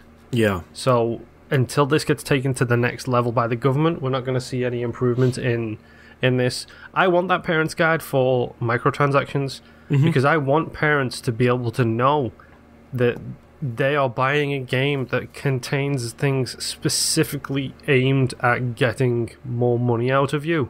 And in some cases, aimed to exploit people with addictive tendencies. I have addictive tendencies. Like, I am one of the people that this thing is targeted at. That's why I don't spend money on microtransactions. That's why I don't do DLC. Is because if I start, I will not stop. And it takes all of my effort to not do that, because I know that that's my personality type, is that addictive personality type. So it's aimed at me, and I feel like I can feel it itching away at me sometimes, where it's just like, I want it and I can pay $5 and get the chance to get it, but I don't want to pay the $5. Like, let's compare. That would be really useful, because let's compare 2 recent big hits where you have Assassin's Creed Origins, which has a season pass, and you can use real-world money to buy in-game items and currency, but all that stuff kind of sucks. You know, obviously the ESRB wouldn't say that, but there would be like 2 or 3 bullet points. And then you look at something like Destiny 2, where, there's a season pass, but there's also real money purchases, and there's loot boxes, and there's X, Y, and Z. Like, it's a longer list of things that could potentially be problematic, or if you're a young kid that doesn't understand how gambling works, maybe you're a parent that doesn't want to buy something that has loot boxes like that in it. Yeah. So they need to do a better job of defining it, because I get it, they're doing what they can to make the money they can. They're a business, that's the way businesses operate. Yeah. But some of the most popular and well-doing businesses, especially in this industry, some of the best ones are the ones that treat their customers with respect. Right. I give you good old games, The Witcher team. Yep. These guys have been, like, they started doing some, like, they got their startup doing some shady stuff. Yeah. And look at them now. No DRM, no nothing, no this. Yep. You get this free DLC. Like, good on them. Like, people like that, companies like Valve. Valve were widely regarded as great for the customer for a long time, until they had this F it, let's just make as much money as we can kind of thing. Right. Here you go, it's Monday, here's 20 new games in the store. It's Tuesday, here's another 50. Right. It's Wednesday, here's another 60, Yeah. All right, well, let's move on to our last news story here, and we'll come back to this as it develops. Yeah, as things firm up maybe a little bit. But the opposite of that is a rumor here for Battlefield 5 that should be releasing this year. Obviously, it will probably come out during the fall. We'll see it at E3. But the rumor is that they're going to be going back to World War II this time. No way. I was going to say, Moonpier, how do you feel about that? But a groan and a no is pretty much it. It feels an awful lot like, I feel like they sort of got lucky, / made a really great game with Battlefield 1. Yep. They took it to a war that has typically not been that covered. I feel like going back to World War II is like, all right, bring out that horse. Like, it's been dead for about 10 years, but let's keep beating it. Mm-hmm. I'm not going to lie. As a non-American, this has very little impact on me. I'd love to see them do Vietnam. Yeah, they did. I know Call of Duty did a Vietnam one. They did a couple of things set around that time period. I think it was not Ghosts. Tell me about the numbers, Mason. Yeah, that was that one. That one. Yeah, there was. I think it was just Call of Duty Vietnam was one of them. And there was another one. Every time we talk about this, there's like two games, and we think of the one title, and then can't think of the other one. Yeah, but I just feel like the biggest thing for me is I want helicopters. I miss my helicopter. I miss hovering over a base and dodging missiles and doing stupid stuff in a helicopter. Yeah, I'm not going to get that with a World War II game. Give me a Vietnam game where you're flying a helicopter in the jungles. Yes, please. Give me a challenge like that. Like, it's incredible environments right there for you, waiting to be done. Just don't do World War II. Please don't do World War II. And if you're going to do it, you can't call it Battlefield 5. Yeah, like, the thing that I'm just so surprised about is, like, why keep going back to that well? I feel like other than multiplayer, a lot of people are just kind of sick of it. Just make a multiplayer-only Battlefield that's called Battlefield 5. Just screw it. If you want to do it that's absolutely fine, but I don't care about... I'd like to say I'm not going to care about the campaign, but that's what I thought about Battlefield 1, and that game has got probably one of the best campaigns I've played in a long time. Yeah, that's fair. I mean, if they want to go like they did with Battlefield 1, where they're focusing on smaller stories, like on the ground during the war, that might be okay, but you have to market that really hard that that's what you're going to do for people like you, and especially people like me, to even get anywhere close to being interested in that. Because you come out and you say, Battlefield 5, World War II, and I'm just sort of like, okay, go with God. Enjoy it. I think if they're going to do it, the only way you could get me really interested in this game is if you're going to do it World War II, I will probably bounce off the multiplayer, like I kind of did with 1. Yeah. But when it comes to the campaign, give me the mini side stories again. Yeah, that's fine. Present it in the same way you did it with Battlefield 1 because it's really great. Like, the locations of those stories are based on where the battles are. Give me both sides of the story. Sure, that'd be interesting. Give me the Axis, give me the Allies, give me each individual army's like fighting points. Like, give me the wars in Russia, some of the most not known about combat, and in World War II. England thinks we lost a lot in World War II. America thinks they lost a lot in World War II. We lost a drop in the bucket compared to what happened to Russia during World War II. Yeah, tell some of those more interesting stories, but like, I feel like they just have such a hill to climb to say, like, it's World War II. No, come back. Wait, we did something cool. Oh, we lost them. Yeah. Give me something. Just give me something else. Stop going back to World War II. Yeah. I've been playing World War II shooters since I was like 10. Yeah, I mean, like, I'm done. Yeah. But we're not done with this episode. Let's move on to questions. From Discord, we have Almighty Tooth, who we haven't heard from in a while. Which feature from a previous console or game do you miss most from later iterations? I miss being able to rip CDs on my Xbox to play custom soundtracks. Believe you can still do that. On Xbox One, right? On Xbox One, I believe so. There is definitely a workaround. And I don't think you can do that on PS4. There's some really interesting stuff you can do with custom music. I can't remember who it is, but one of our community members makes the best videos when it comes to using custom soundtracks. Yeah. But I mean, all features from consoles or games. I do miss custom soundtracks for stuff like RPGs. Yeah. Where it's like, yeah, I'm just going to grind for a while. I want to listen to this new album. I just looked up in Xbox One support site, and it looks like you can do it with Pandora. So maybe you can do it with Spotify, which would probably be better, but that would be okay. But I don't think you can do that with PS4. I'm trying to think of other features, because to be honest, the Xbox is in a good place for me right now. A lot of people complained about things that were missing from it. I think they've done a good job with implementing features that people were missing. They've been really positively aggressive about that.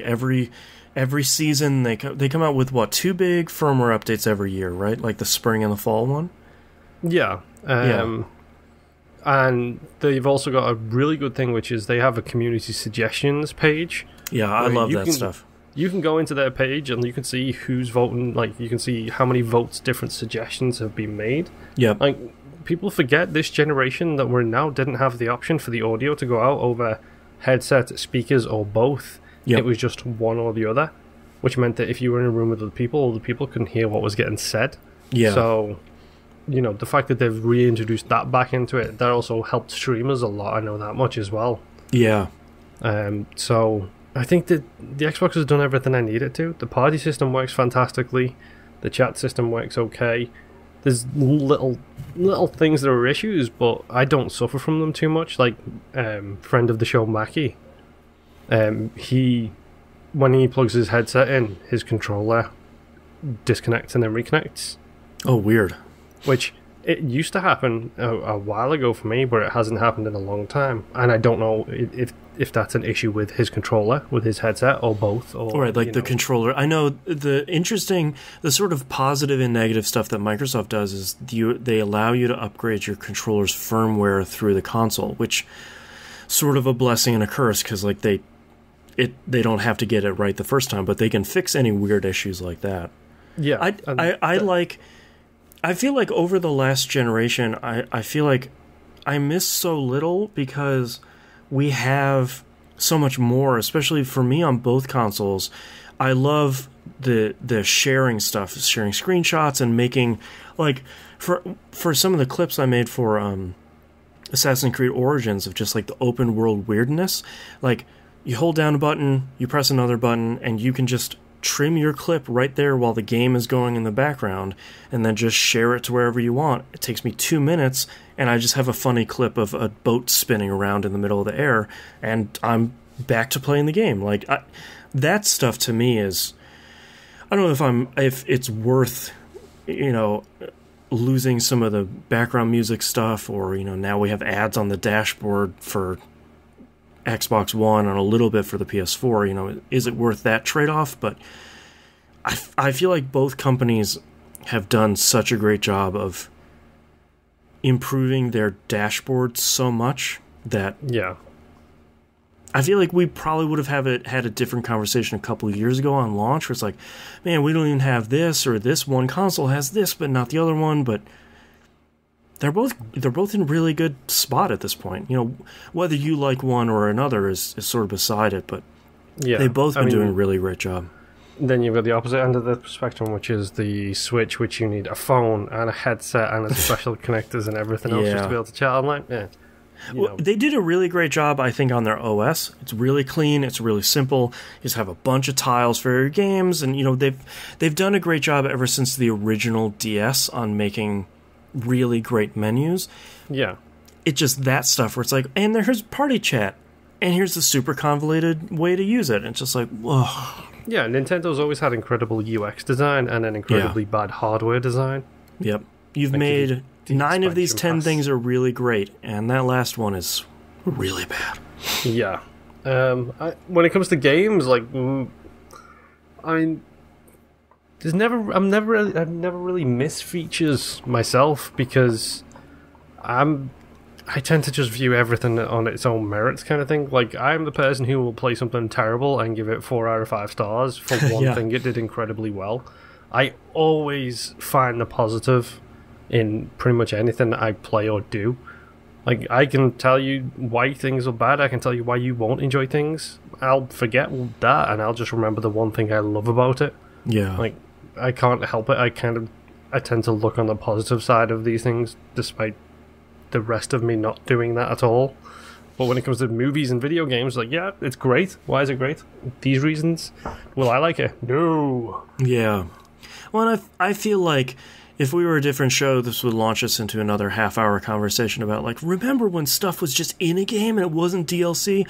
But, like, that ship sailed so long ago that, like, you either need to deal with it or just buy a Super NES Classic and that's your console you're going to play. Like, whether you agree with it or not, that, unfortunately, that's sort of sailed. So, I don't know, I feel like most games have so many RPG elements in them nowadays that I'm sort of in love with a lot of games. So it's like Assassin's Creed Origins, you have XP and you level up and you have damage numbers and this is already in your critting. Yeah! Like, yeah. I don't know, games are great. Yeah, they are. Yeah. Moving on, T-Bomb Rocks has 2 questions for us. With the Xbox One and One X offering enhancements for original Xbox games, Crackdown and Witcher 2, and the system upscaling and enhancing, then you have Square putting out a port of Chrono Trigger that overall everyone seems unhappy with on PC, which is an understatement. My question is, do you see more devs letting consoles do the work for classic games rather than spend their own money on a remaster? I think it's... In that case, like, they've just got to give the nod to Microsoft. I'm sure Microsoft will flip a bunch of switches in it. With minimal work from the devs, you know, it will allow them to promote something.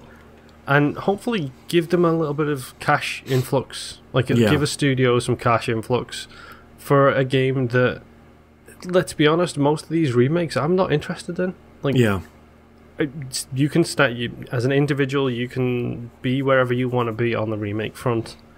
I picked up the Darksiders remaster bundles because, hey, I like Darksiders and I want to support Darksiders, so I bought them again. Fund Darksiders 3. Exactly. Yeah. But if a dev can say to Microsoft or anybody else, take this, flip a few switches, make it better, that's fine by us. It doesn't break the game. No, great. There you go. It gives them some publicity about games like that, and then you never know with things like The Witcher 2 is a good example of this. There's a game that you can probably get for $10 at this point. So you go out, you buy it, it's $10, you stick it in your system, you start to play it, you like the enhancements, you like the gameplay. I wonder if there's a sequel to this. Yeah. What's this Witcher 3 that is rated 5 stars on every single thing it's on, and everybody will not shut up about how great it is? And it's on sale. Exactly. It gives them a good chance for that kind of stuff, because I think remasters are a risk. They are a very risky proposition for you to... How much work is it going to take you? How much money are you going to spend to remake that, and how much are you going to get back from that? Well, I think what we keep forgetting is there is a middle ground here. So there is, like, let the console do it, you know, with the PS2 classics on the PlayStation, and for some reason not PS1 games. I don't understand why. Isn't there no PS3 on them as on the phone? No, because the cell processor was weird. I think, honestly, Sony just sort of wants to forget about the PS3 and says, like, throw up their hands and say, like, cell was a mistake. I'm sorry, it's too hard. Sorry, we made a mistake. Don't forget about those. Hey, Windows went 8 to 10. We went 2 to 4. Yeah, exactly. And I think there's a difference between Square crapping out an iPhone game on Steam. I think the middle ground are remaster houses like Hexadrive and Bluepoint. You know, they're the ones that are behind. What's that? There was someone whoever did the Metal Gear Solid ones. They were fantastic. That might have been Bluepoint. That might have been Bluepoint, yeah. But they were incredibly done. Yeah, like Hexadrive fixed the Zone of the Enders ones that came out. Like, those are companies, you give them your assets and as much code as possible. It is their job to bring it to, you know, whatever value is current console. They're going to bring it to PS4 and Xbox One, and that's what they do, and they do a good job. If the in-house developers, if Sony or Microsoft or Konami or whoever don't want to do it themselves, these are really good alternatives for them to say, here's $1 million or a couple million, I don't know how much it costs. I'm going to assume it's a significant amount of money, and go remaster this game and do your dark magic. Yeah, do your dark magic, and then a set number of people will buy that remaster, and we'll sort of be done with it. So I feel like that's the sweet spot, are remaster houses. And I feel like that's sort of the forgotten secret here, is that whenever I hear people say, like, and T-Bomb Rocks didn't do this and neither one of us did, whenever I hear people say, God, we should stop making remasters and just focus instead on new games, like, they're not working on remasters. Like, that's not a good business proposition for them. A better business proposition is to throw money at these two companies and say, they're going to do the work while we're working on, they'll remake Battlefield in 1942 while we're working on Battlefield 5. It's not like one or the other. Ubisoft isn't not working on the next Assassin's Creed game because they're remastering Rogue. They peeled off 100 people or something from Ubisoft Village, and they're going to work on that for a couple of months or, a year or so. I think it's Ubisoft City at this point, to be honest, based on the credits. Ubisoft City, Canada. It's... I don't know, but that is a good question, though. And he says, second question here, I was considering getting my daughters a Super NES Classic. A majority of the games they requested to play are not on the system. I've decided to build them a Raspberry Pi instead. When is it considered not as bad to use ROMs or emulators to play games? When you own them. See, that's literally it. I think that's like the bare minimum, but for me, I think where that line draws is like when you can't go and get a brand new system. Like, for me, PS2 is fine. You can't go out and buy a brand new PS2. You probably could, but you can't go to Best Buy and you're going to buy a premium. Have I introduced you to a certain company called GameStop? Yeah, but like, you're buying something used. You're not buying a brand new one. You're not really. You can't easily go and get a new one. So for me, that's kind of like, you look at the Super NES, you look at the Genesis. It's going to even start being harder to get used consoles of those. Nevertheless, the games that you really want to play at that point, obviously you want to own them. Wink to be legal. But at some point, the viability of getting, some of this stuff is just impossible. Yeah, definitely. I mean, one of the best rhythm games of all time, in my opinion, is impossible to get hold of. Which one's that? Elite Beat Agents? No, that's actually really impossible to get hold of as well, though. That's a great game. It's incredible. No, it never got released in the US. I have a copy of it sitting in England. Rhythm Tengoku? Nope. Okay. Vib Ribbon? There we go. Yeah. I own a copy of Vib Ribbon, the European or the Japanese release, and I think I own a copy of the sequel.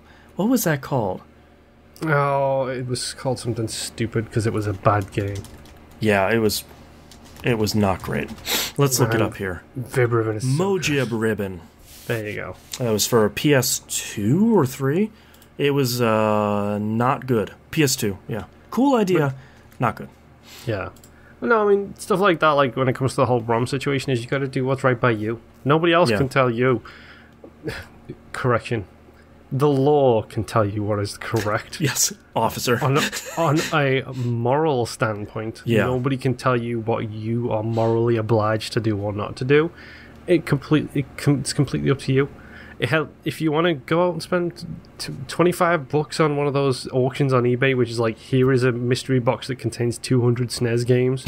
Yeah. You will get 96 copies of Madden 1992, but do that kind of stuff, and if you're okay with it, then be okay with it. There's nothing stopping you from doing it. The great part is, like, you can get a Raspberry Pi kit off Amazon for $35 to $50, and it comes with, like, the case and an SD card and all this stuff. And RetroPie is such a great, not only emulator, but a great front end on your Raspberry Pi for multiple systems and multiple games. And it's so great, especially for somebody that's younger. I think T-Bon was saying his daughter is around 9 years old. It's so great to be able to plop them in front of that, and they already know how to use it. You just pop in whatever controller, or like pop in a 360 controller, and the mapping is already figured out. Like that's so invaluable, at least for discovery, if not for like, here are the games I loved as when I was your age. Go spend 5 to 10 minutes of them and break my heart. Don't torture them with those square controllers anymore. No. Yeah. They destroyed my hands. Yeah, use a 360 controller, an Xbox One, or PS4 controller. Those all should work. So yeah. Last question here from Maximus Prime on Discord. So, if you had to choose between pizza, chicken, or steak for your in-game health replenishment, which would you choose? In real life, pizza. In video games, steak. Always steak. I mean, I always like a good wall chicken in a game. Wall chickens are good, but you can't beat that, like that Asterix and Obelisk, like big rack of mutton kind of thing. Just like the bone out of the back of it. Exactly. You can't beat that. I always liked pizza in games, especially when it showed up in a bunch of games where it's like, here, we're in ancient times. This pizza recovers your health. And it's like, Yep. Wall chicken also doesn't make sense, but chicken would have existed around there. But I always like a good, dumb pizza showing up and like, here's a Castlevania game. Recover your health with pizza. It's like, that's okay. Real weird. I just love the big slabs of meat. That's always been a thing for me. And like, Streets of Rage, you do get the chicken, the dumpster chicken in Streets of Rage's case. Yeah, barrel chicken.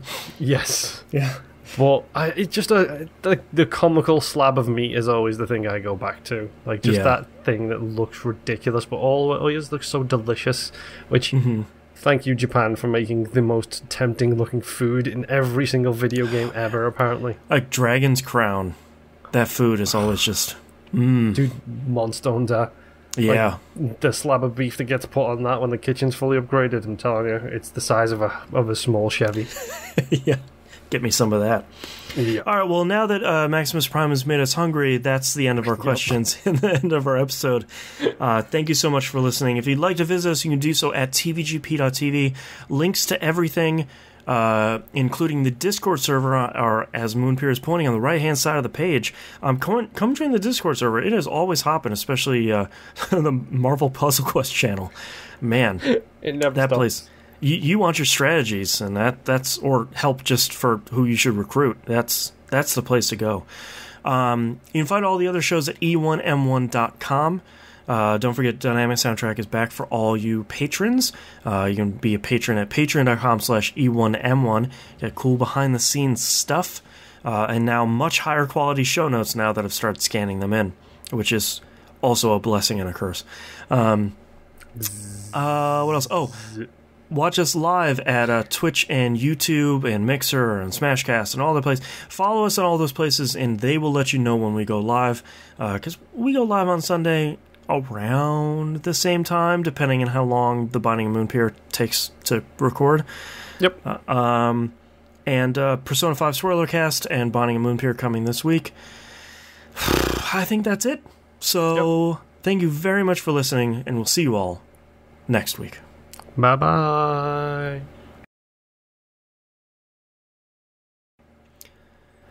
I'm tired. All right. I'm hungry. I'm tired. 8 show titles. Fast and Furious this week. 7 for me. All right. As tradition dictates. Start with you. Accidentally. Mysticality and Moxie.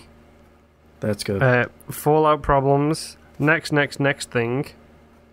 Doing the trophy math. One's a chess. And Welcome to TVGP. Oh, man. Welcome to TVGP was kind of a good moment.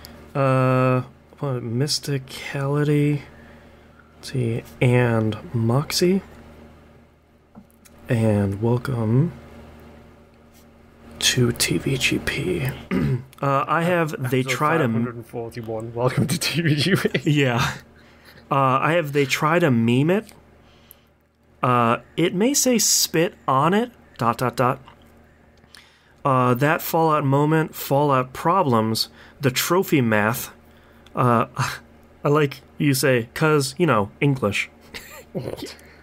Oh, because of the T thing? Yeah, the T thing. I just like you were like, 'cause, English. One word explains it all. Yeah. Pacific Rim plus chess, Frogger Dark Souls. And then... I forgot about that one. Accidentally, Mysticality and Moxie, and Welcome to TVGP. Frogger Dark Souls is pretty good. Yeah. I'm torn between that, Accidentally, and Mysticality and Moxie. I feel like Frogger Dark Souls is kind of a... That's a punchier title. Accidentally is alright. Mysticality and Moxie is pretty good. Let's go Frogger Dark Souls then. Yeah, that's the one that's pulling me the closest, the strongest to it. Get that SEO up there. I'm trying to think of what I can actually say to this. There's not a whole lot for it. No, it's a self-explanatory title for this one. I've never played Frogger. Just the frog jumps across the street. Oh, and then... no, I got one. I got one. Starting in 3, 2, 1. This is That Video Game Podcast, episode 541 from March 5th, 2018. Frogger Dark Souls? Prepare to leap. I have played Dark Souls. There you go. You should play Frogger at some point. I bet there's like some Flash HTML5 version on there that you can play for the 5 minutes to go. Yeah, I get it. I played the stupid Crossy Road. So close enough. Yeah. Yeah. I did my due diligence. Yeah. All right, well, thank you very much, everyone, for watching the live stream or watching the video. Listen, the Outcast. It's got a bunch of those stuff. Days. Yeah. Well, it was wherever you are, we're there. TVGP. Trademark. All right. Thank you very much. We'll see you next week. Bye. Bye-bye. All right. We're not live, so you can stop recording.